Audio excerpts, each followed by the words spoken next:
if it wasn't clear from the last video, this is the point at which you would use Camera Raw to make adjustments to this layer. You could change the color, you could intensify it, you could desaturate. There's countless ways you could affect this image. For right now, I'm going to leave it as it is. But when I say for right now, when we take this next step, nothing we do in Camera Raw will change our result. It will change this layer, but this layer is going to be hidden. So that's why we paused this action and didn't continue, so that we would have the option to pivot here. It's important you understand that. And now, practice, practice, practice. What's our next step? I'm going to add a new layer. I can click on this icon, or I can hold Shift, Option, Command, N, and while I'm still holding down those same keys, I can tap E in order to stamp visible. And if we look in history, you can see it says, hey, you created a new layer and you stamped visible. Okay, then we're going to convert this to a smart object. And actually, I don't want to convert it to a smart object yet. So I can go back to Stamp Visible, and I want to resize this. So Image, Image Size, Option Command I, Image, Image Size. And we can use the shortcuts. Photoshop is going to know this. Now, by default, this is locked. You never want to change you seldom want to change the aspect ratio of an image.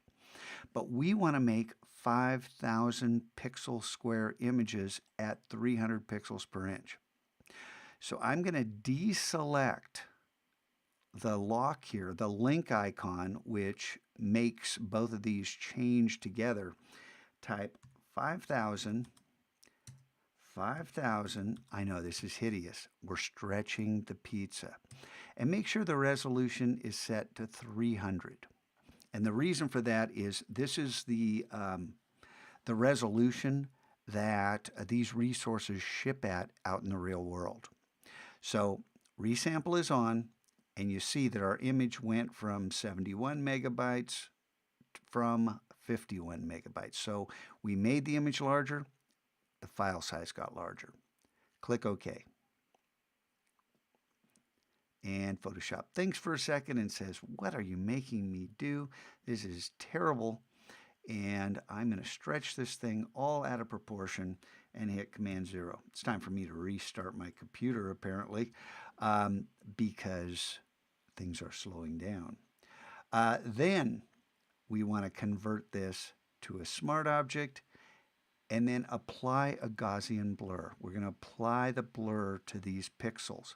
Filter, blur, Gaussian blur, or Gaussian blur, some people say. And 750, I have found, is a pretty good blur for a base setting.